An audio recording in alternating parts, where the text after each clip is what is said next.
Good morning सभी को। आइए अपने YouTube channel education by RB पर मैं राजेंद्र प्रसाद यादव आप सभी लोग को ये बताना चाह रहे हैं कि जो क्लास 10th एनसीईआरटी मैथ है उसमें हम लोग जो प्रश्नावली जो 12.1 है प्रश्नावली वो हम लोग पिछले वीडियो में ख़त्म कर चुके हैं। यहाँ से हम लोग को देखना है प्रश्नावली 12.2।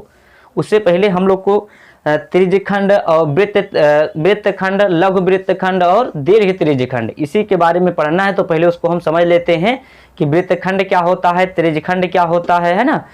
उसके बाद हम लोग प्रश्नावली पर चलते हैं। तो उससे पहले यदि आप लोग चैनल पर पहली बार हैं तो क्या करें, चैनल को सब्सक्राइब कर लीजिए और बेल आइकन को दबा दीजिए ताकि इस प्रकार की जो भी वीडियो आए उसकी नोटिफिकेशन आप तक सबसे पहले पहुंच जाए। अगर वीडियो अंत तक देखना, अगर वीडियो पसंद आए तो वीडियो को लाइक जरूर करना। आइए समझते हैं इसको क्या होता है।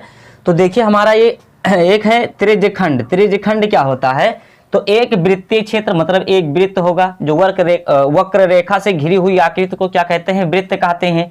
तो एक वृत्तीय क्षेत्र का वह भाग जो दो त्रिज्याओं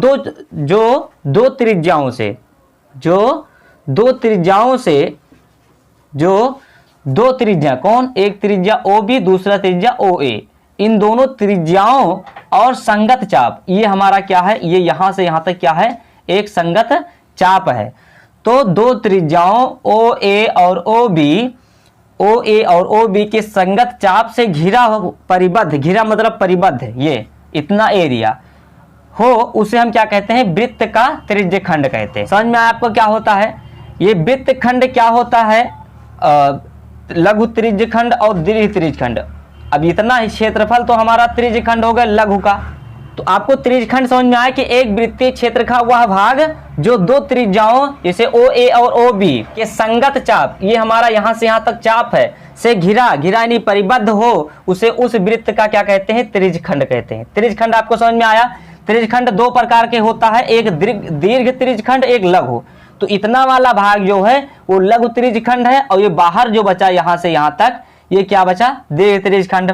अब देखिए जो ओ ए बी है, जैसे ओ ए पी बी, ये हमारा क्या है, त्रिज्यखंड हुआ। अगर बाहर की बात करें हम कि बाहर का जो बड़ा दीर्घ त्रिज्यखंड है वो क्या है, तो उसको हम पढ़ेंगे ओ ए क्यू बी। ये टोटल हमारा क्या होगा, दीर्घ त्रिज्यखंड, और छोटा क्या होगा, ओ ए पी बी, ये छोटा त्रिज्यखंड लघु वाला हुआ। अब त्रिज्यखंड का क्षेत्रफल कैसे निकालते हैं, तो कोण थीटा वाले त्रिज्यखंड का क्षेत्रफल अगर हमें निकालना है तो थीटा बटे 360 pi r square. Pi r square क्या है, वृत्त का क्षेत्रफल है, पिछले आप पढ़े ही हैं। 360 क्या है, एक वृत्त पर चारों तरफ जो कोण बनेगा वो हमारा 360 बनेगा। थीटा क्या है, तो जितना कोण हमारा ये घिर कर बनाता है ये थीटा कोण, उसी पर रखकर हमें इस सवाल को क्या करना है, इसका क्षेत्रफल निकाल लेना है। समझ में आया। आगे देखिए वृत्तखंड क्या होता है। उससे पहले और देखिए कि अगर हमें क्या करना, दीर्घ त्रिज्यखंड निकालना है, दीर्घ त्रिज्यखंड निकालना तो कुछ करना ही नहीं, उसमें कुछ करना ही नहीं, केवल क्या करोगे आप, वृत्त का जो क्षेत्रफल है टोटल, उसमें से लघु त्रिज्यखंड घटा दीजिए, दीर्घ त्रिज्यखंड का आ जाएगा। यानी क्या होता है, ये घटाओगे पाई आर स्क्वायर माइनस थीटा बटे 360 और पाई आर स्क्वायर, ये क्या है, ये हमारा लघु मतलब दीर्घ है, दीर्घ का हमें निकालना है। तो ये क्षेत्रफल हमारा क्या है, लघु त्रिज्यखंड का, ये क्षेत्रफल क्या है, पूरे वृत्त का।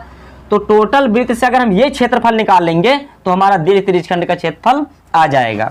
यहां देखिए आगे वृत्तखंड क्या होता है, तो वृत्तीय क्षेत्र का वह भाग जो एक जीवा ये रेखा, जीवा क्या होती है, जो एक अन्य रेखा आकर किसी वृत्त को दो भाग में काट दे उसे क्या कहते हैं, जीवा कहते हैं। क्या कहते हैं, जीवा कहते हैं। तो ये हमारा क्या है, बताया कि वृत्तीय क्षेत्र का वृत्तखंड, वृत्तीय क्षेत्र का वह भाग जो एक जीवा और संगत चाप, ये हमारा यहां से यहां तक संगत चाप के बीच से में घिरा, ये बीच में क्या है, घिरा या परिबद्ध हो उसे क्या कहते हैं, एक वृत्तखंड कहलाता है। क्या कहलाता है, वृत्तखंड कहलाता है। वृत्तखंड भी दो प्रकार का होता है, एक होता है लघु वृत्तखंड और दूसरा होता है दीर्घ वृत्तखंड। अब देखिए इसमें एक चीज और जानना है कि थीटा कोण वाले त्रिज्यखंड के संगत चाप की लंबाई हमें बताना है।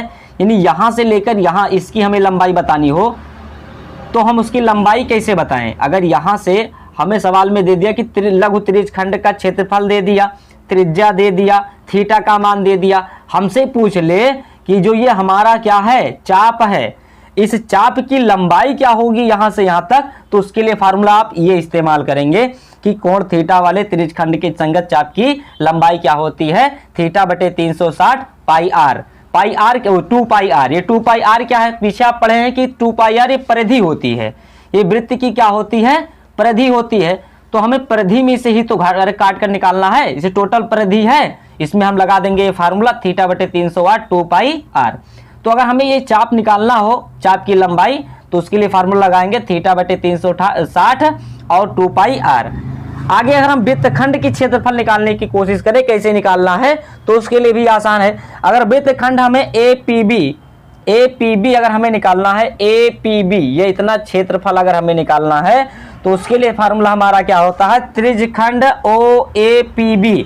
मतलब इसको पहले हम मिलाएंगे, यहाँ से पहले इसको हमें मिलाना पड़ेगा और पहले हम निकालेंगे क्या, त्रिज्यखंड OAPB का क्षेत्रफल। मतलब ये त्रिज्यखंड बन गया, इसमें भी हमें पहले त्रिज्यखंड पता करना पड़ेगा, इसका क्षेत्रफल निकालेंगे। और इसमें से जो त्रिभुज OAB, ये त्रिभुज का क्षेत्रफल अगर इसमें से हम घटा दिए टोटल में से, तो अब हमारा ये क्या बचेगा, ये बचेगा लघु वृत्तखंड का क्षेत्रफल। तो इसके लिए फार्मूला होता है थीटा बटे 360 पाई आर स्क्वायर, जो क्या कहते हैं, वृत्तखंड का, त्रिज्यखंड का भी क्षेत्रफल है। और इन्हीं में से हम क्या करेंगे, अगर त्रिभुज का क्षेत्रफल घटा दिए तो हमारा निकल के जो आएगा वो किसका क्षेत्रफल आ जाएगा, लघु का नाम है वृत्तखंड का क्षेत्रफल। अगर हमको दीर्घ वृत्तखंड निकालना है, क्या निकालना है, दीर्घ वृत्तखंड का क्षेत्रफल निकालना है, दीर्घ वृत्तखंड का क्षेत्रफल, ठीक है, दीर्घ वृत्तखंड का क्षेत्रफल अगर हमें निकालना है, तो उसके लिए क्या करेंगे, उसमें से कुछ नहीं करना है, जैसे पाई आर स्क्वायर हो गया, पाई आर स्क्वायर हमारा क्या होगा, वृत्त का क्षेत्रफल। इनमें से हम लगा देंगे क्या, लघु वृत्तखंड का क्षेत्रफल। लघु वृत्तखंड का क्षेत्रफल अगर हम घटा देंगे तो हमें दीर्घ वृत्तखंड का क्षेत्रफल बाहर निकल कर आ जाएगा। तो इनमें हमें 4 बातें समझना है, 4-5 बातें। पहला कि हमें लघु त्रिज्यखंड के लिए फार्मूला ये लगाना है, दीर्घ त्रिज्यखंड निकालना है तो टोटल पहले हम क्या करेंगे, वृत्त का क्षेत्रफल निकालेंगे, इनमें से हम क्या करेंगे, लघु त्रिज्यखंड घटा लेंगे, तो लघु त्रिज्यखंड घट जाएगा तो दीर्घ त्रिज्यखंड का क्षेत्रफल आ जाएगा। दूसरा जो हमारा है वृत्तखंड, तो वृत्तखंड अगर हमें लघु वृत्तखंड निकालना है तो हमें इतना भाग चाहिए, तो उसको पहले हम बनाएंगे क्या, त्रिज्यखंड बनाएंगे। त्रिज्यखंड का क्षेत्रफल निकाल कर और ऊपर जो त्रिभुज बनेगा उस त्रिभुज को अगर हम घटा देंगे तो हमारा निकल करके क्या आ जाएगा, वृत्तखंड का क्षेत्रफल, लघु वृत्तखंड का क्षेत्रफल हमें मिलेगा।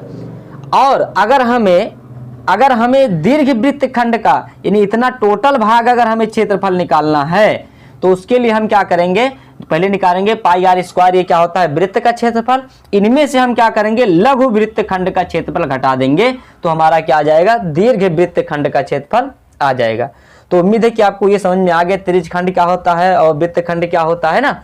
तो इसको देखिए, फिर आगे हम प्रश्नावली पर बढ़ते हैं।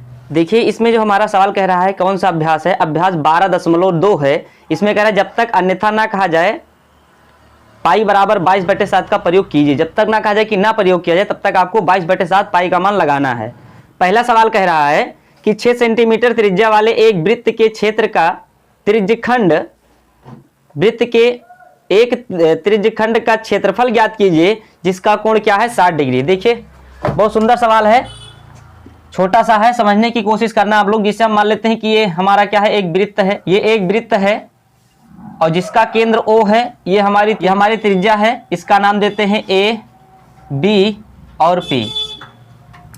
और इसका कोण दे रहा है कितना, 60 डिग्री। यानी ये वृत्त है हमारा जिसका केंद्र O है और ये हमारा क्या है, त्रिज्यखंड क्या होता है, तो दो त्रिज्याओं से घिरी हुई क्षेत्र को हम क्या कहते हैं, त्रिज्यखंड कहते हैं। तो ये हमारा क्या बन गया, त्रिज्यखंड बन गया। ये पहला सवाल है, आपको डायरेक्ट फार्मूला लगाना है, कुछ करना है नहीं, या फिर लिख दीजिए यहाँ पे है। देखिए इसकी त्रिज्या कितनी है, 6 सेंटीमीटर है, तो इधर भी 6 सेंटीमीटर होगा। तो यहाँ पर लिख दीजिए कि R बराबर कितना है, R बराबर दिया है हमको 6 सेंटीमीटर और थीटा की वैल्यू दी गई है कितना, 60 डिग्री। हम फार्मूला लिखेंगे क्या, वृत्तीय क्षेत्र का त्रिज्यखंड। अब त्रिज्यखंड कौन सा है, तो OAPB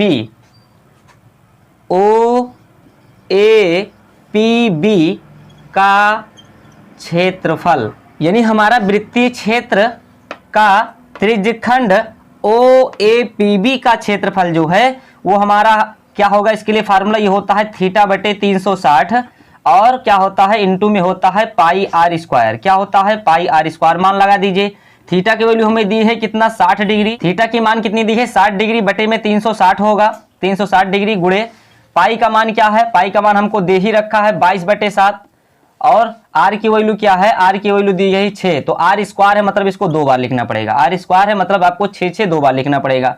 0 से 0 कट गया आपका, 6 का नम 6, 6 का हम 36, 6 का नम 6, 6 का नम 6। अब गुणा करा दीजिए तो देखिए 6 दूनी 12, 2 हासिल है 1, 6 दूनी 12, 1 13 और बटे में क्या रहेगा, बटे में रहेगा 7 सेंटीमीटर स्क्वायर। यानी हमारा जो है त्रिज्यखंड ओ ए पी बी, त्रिज्यखंड ओ ए पी बी का क्षेत्रफल ये हमने हल करके निकाला है 132/7 सेंटीमीटर स्क्वायर। तो ये हमारा क्या बन जाएगा, आंसर हो जाएगा। उम्मीद है कि आपको ये सवाल समझ में आ गया है। इसमें जो सवाल नंबर दूसरा है वो क्या कह रहा है कि एक वृत्त के चतुर्थांश यानी कोऑर्डिनेट का क्षेत्रफल ज्ञात कीजिए जिसकी परिधि कितनी गई है 22 सेंटीमीटर। देखिए एक हमारा वृत्त है, क्या है, एक वृत्त है और जिसका केंद्र क्या होता है, ओ होता है, आप लोग को पता है इसका केंद्र क्या है, ओ है। अब कह रहे हैं इसको चतुर्थांश में बांटना है, यानी हमारा देखो ये व्यास और ये व्यास, तो हमें क्या करना है, चतुर्थांश की क्षेत्रफल निकालना है जिसका केंद्र ओ ही है। अब आप समझ सकते हैं कि इसकी जो टोटल होती है कोण क्या होता है 360 होता है, तो इसका एक भाग क्या होगा 90 डिग्री, क्या होगा 90 डिग्री। और चीज इसमें क्या है, इसका नाम दे देते हैं ए बी पी। एक त्रिज्यखंड का हम क्षेत्रफल निकालते हैं तो यहां पर हमारा चतुर्थांश में से हमारा एक इतना हम क्षेत्रफल निकाल रहे हैं, चतुर्थांश कौन सा, ओ ए पी बी। अच्छा इसमें एक चीज देता है कि इसकी परिधि दे दिया है, तो वृत्त की जो परिधि है, वृत्त का परिधि, तो वृत्त का परिधि का जो मान दिया है वो कितना दिया है 22 सेंटीमीटर। अब आप समझ सकते हैं क्या कि परिधि का फार्मूला क्या होता है, ये होता है 2 पाई आर। क्या होता है 2 पाई आर दिया है हमें 22 सेंटीमीटर। तो इसकी मान जब हम लगाएंगे आर की वैल्यू लगाएंगे तो यह जाएगा 22 और बटे में देखिए 2 पाई कहां पहुंच जाएगा, बटे में पहुंच जाएगा। 2 से काटेंगे तो 2 एकन्नम 2, 2 एकन्नम 2। आर की वैल्यू जो है वो निकल के आ गई 11/पाई, 11/पाई सेंटीमीटर आ गई किसकी, आर यानी त्रिज्या इतना सेंटीमीटर आ गई, क्योंकि त्रिज्या हमको निकालना पड़ेगा क्योंकि हमको परिधि दी गई है, त्रिज्या नहीं दी गई है। अब हमें क्या, थीटा का मान हमको दिया है। अब एक चतुर्थांश से मतलब एक चतुर्थांश, एक स्थान इसका क्या होता है 4 भाग में बांटा है तो 90 डिग्री होता है, तो थीटा का मान कितना आ गया 90 डिग्री। तो इसका मान लगाएंगे हम, फार्मूला वही है, सवाल नंबर दूसरा है, क्या लिखेंगे, वृत्तीय क्षेत्र का त्रिज्यखंड, वृत्तीय क्षेत्र का त्रिज्यखंड कौन सा है, ओ ए पी बी का क्षेत्रफल अगर हमको निकालना है तो फार्मूला हमारा वही है, क्या, थीटा बटे 360 पाई आर स्क्वायर इंटू में पाई आर स्क्वायर, यही फार्मूला है। उठाकर मान लगाएंगे इसको जब हम आर की वैल्यू, तो ये क्या बनेगी, देखिए ये बनेगा हमारा कितना दिया है 90 डिग्री बटे में 360 डिग्री दिया है। यहाँ पर हम देखेंगे तो पाई जो है वो एक बार पाई लिखा है, ये आर 2 बार लिखना है। आर का मान कितना है 11/पाई, तो 11/पाई गुणे 11/पाई, ये हुआ, एक पाई से एक पाई कट जाएगा, ठीक। अब देखिए अगर हम 0 से 0 काटेंगे, 9 एकन्नम 9, 9 चौक 36, 4 आ गया। अब इस पाई की वैल्यू आप लगाइए, तो इस पाई की वैल्यू जो हम लगाएंगे तो बनेगा क्या, देखिए ये बटा 1/4 गुणे 11/1 बचा, पाई से पाई कट गया, ये हमारा होगा 11। इसका हम पाई का मान लगाएंगे 22/7, क्या लगाएंगे 22/7 लगाएंगे, तो 11 एकन्नम 11 और 11 दूना 22, ये 7 ऊपर चला जाएगा, ये 7 ऊपर चला जाएगा, यानी ये बन जाएगा हमारा क्या, ये हमारा बनेगा क्या 1/4 गुणे 11/1, ये पलटकर ऊपर चला जाएगा, यानी 7 ऊपर आ जाएगा और 2 नीचे आ जाएगा। अब कटना तो है नहीं, तो इसको हम डायरेक्ट काटेंगे, तो डायरेक्ट ही क्या बनेगा, जो 11 सत्ते कितना हो गया 77, 11 सत्ते 77 और बटे में कितना हो गया 4 दूनी 8। तो हमारा एक ही चतुर्थांश का क्षेत्रफल पूछा था जो हमारा आ गया इतना सेंटीमीटर स्क्वायर, है ना। तो उम्मीद है कि आपको ये सवाल समझ में आ गया है, ये हमारा बन जाएगा आंसर। ठीक है, कुछ करना है ही नहीं, बस आपको परिधि से क्या करना पड़ेगा, त्रिज्या निकालना पड़ेगा। और थीटा की वैल्यू देखो, एक चतुर्थांश जो टोटल 360 होता है, इसका 4 खंड है, तो मतलब 360 को 4 से भाग करोगे तो 4 9 36, 90 डिग्री आएगा। एक चतुर्थांश का जो यहाँ पर कोण बनेगा वो कितना आएगा, 90 डिग्री। और इसकी परिधि दी है तो परिधि से हम त्रिज्या निकाल लिए, फार्मूला वही है हमारा, थीटा बटे 360 पाई आर स्क्वायर। थीटा की वैल्यू कितनी दी गई हमको, तो 90 डिग्री है, बटे में कितना हो जाएगा, 360 हो जाएगा, बटे में 360 है। और आर डबल है यानी आर स्क्वायर, तो 2 बार लगाना पड़ेगा। आर की वैल्यू क्या है, 11 बटे पाई, तो 11 बटे पाई गुणे 11 बटे पाई, एक पाई से पाई कट गया, ये हमारा 0 से 0 कटा, 9 का 9, 9 चौक 36, 1 बटे 4 गुणे ये बचा 11 बटे 1, और ये हो गया 11, पाई का मान हम लगाएंगे 22 बटे 7, तो 11 का 11, 11 दूना 22, और ये जो 7 बटे में ऊपर चला जाएगा, यानी बन जाएगा क्या, 1 बटे 4 गुणे 11 बटे 1 गुणे 7 बटे 2, अब गुणा करा दीजिए तो 11 सते 77, 1 77 हो गया, 4 1 4, 4 दूनी 8 सेंटीमीटर स्क्वायर। तो ये आपका सवाल का आंसर ये बन जाएगा। देखिए हमारा चौथा नंबर सवाल कह रहा है कि एक घड़ी की मिनट की सुई जिसकी लंबाई 14 सेंटीमीटर है, इस सुई द्वारा 5 मिनट में रचित क्षेत्र का क्षेत्रफल ज्ञात करिए। देखिए ये बहुत अच्छा सवाल है, समझिए इसको। कह रहा है एक घड़ी है हमारी, एक घड़ी है, जिसे मान लेते हैं कि हमारा घड़ी है ना, और यहाँ पर क्या है, मिनट की सुई है। यहाँ पर क्या होता है, 12 होता है, यहाँ पर 12 होता है, यहाँ पर 6 होता है, यहाँ पर 3 होता है, यहाँ पर 9 होता है, बाकी बीच में यहाँ 8 7, यहाँ होता है 5 और 4, यहाँ होता है 2 और 5, 2 और 1, यहाँ होता है 11 और 10। ये आपकी घड़ी बनकर तैयार हो गई। इसमें 3 सुइयाँ होती हैं। कितनी सुइयाँ होती हैं, 3 सुइयाँ होती हैं। 1 मिनट की सुई होती है जो लंबी होती है, ये इसके परिधि के साथ ही घूमती है। एक होती है हमारी घंटे की सुई जो हमारी चौड़ी होती है और छोटी होती है, चौड़ी होती है पर छोटी होती है। और एक सेकंड वाली होती है जो लगभग मिनट के बराबर ही होती है, ये सेकंड वाली है, मान लेते हैं बहुत पतली सी होती है ये सेकंड वाली, ठीक है। हमें इस मिनट की सुई की लंबाई हमको दी गई जो परिधि के एकदम मतलब ये किनारे पर होती हुई जाती है, ये मिनट वाली सुई की लंबाई हमको दे रखी है 14 सेंटीमीटर। कितना दे रखी है, 14 सेंटीमीटर हमको दे रखा है इसका मान, यानी इस मिनट की सुई की लंबाई जो है वो हमको दे रखा है कितना, 14 सेंटीमीटर। अब हमसे कह रहा है कि ये सुई अगर 5 मिनट में जितना भी कोण रचे, जितना भी क्षेत्र रचेगी, मतलब जितना भी क्षेत्र में ये घूमेगी, उतना हमें क्या बताना है, क्षेत्रफल बताना है। तो इसमें केवल हमें ना तो कोण दिया गया है, कोण हमको निकालना पड़ेगा तब इसका क्षेत्र निकल के आएगा। तो इसको पहले हम सवाल नंबर तीसरा है, पहले हम कोण निकालने की कोशिश करते हैं।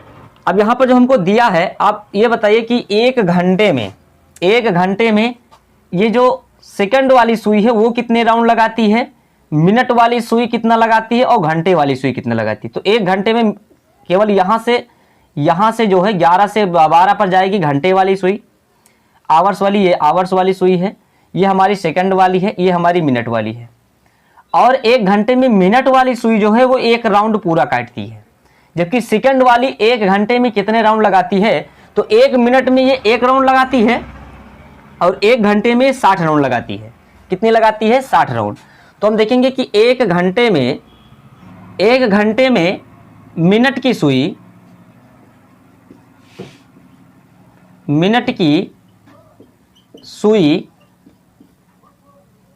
कितना, 1 चक्कर लगाती है, 1 चक्कर लगाती है। अब 1 चक्कर लगाएगी तो आप समझ सकते हैं कि यहां से शुरू होकर फिर वापस यहां आ गई, यानी 1 राउंड अगर ये चले जाएगी तो ये टोटल कितना 360 डिग्री का कोण ये रच देगी। अगर 1 राउंड चली जाएगी तो 1 घंटे में मतलब 1 चक्कर लगाएगी तो 1 घंटे में मिनट की सुई द्वारा रचित कोण कितना हो जाएगा, तो ये रचित कोण हमारा हो जाएगा 360 डिग्री। कितना हो जाएगा, 360 डिग्री हो जाएगा। अब आप समझ सकते हैं कि 1 घंटे में कितने मिनट होती है, हमें 1 मिनट की चाहिए। तो हम 1 मिनट में मिनट की सुई द्वारा, 1 मिनट में मिनट की सुई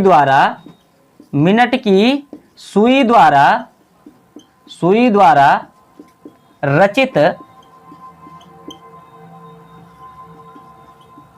रचित कोण कितना हो जाएगा। तो देखिए ये हमारा लिखा है कितना 360 1 घंटे में कितना 360 लगाई।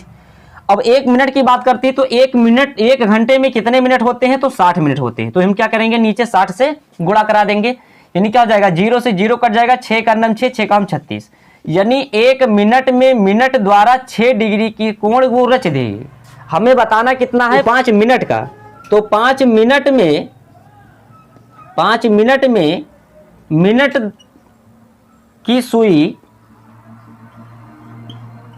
की सुई द्वारा रचित कोण क्या होगा। देखिए 1 मिनट में जो है वो 6 डिग्री रचती है, तो 5 मिनट में क्या होगा, 5 से इसको हम गुणा करा देंगे तो कितना हो जाएगा, 6 पंचे 30 डिग्री। समझ में आ गई। थीटा की वैल्यू यानी मिनट की सुई यहां से पहुंच जाएगी यहाँ पर, इनके बीच में कोण बन जाएगा 30 डिग्री का, और त्रिज्या मतलब इस सुई की लंबाई हमको दे ही रखी है, कितना है 14 सेंटीमीटर। ये केंद्र हमारा O है, इसका नाम हम A डाल देते हैं, यहाँ पर डाल देते हैं P, यहाँ पर डाल देते हैं B। यदि आपको सब पता हो गया, त्रिज्या का माने सुई की लंबाई हमको दी है कितना 14 सेंटीमीटर, ये हमारी क्या हो जाएगी, त्रिज्या हो जाएगी। ये हमारी क्या हो जाएगी, त्रिज्या, यानी R की वैल्यू हो जाएगी 14 सेंटीमीटर। ठीक है, अब हमें केवल क्षेत्रफल निकाल देना है। तो लिखिए कि वृत्तीय क्षेत्र का त्रिज्यखंड कौन सा त्रिज्यखंड है, तो OAPB का क्षेत्रफल इसके लिए फार्मूला होता है थीटा बटे 360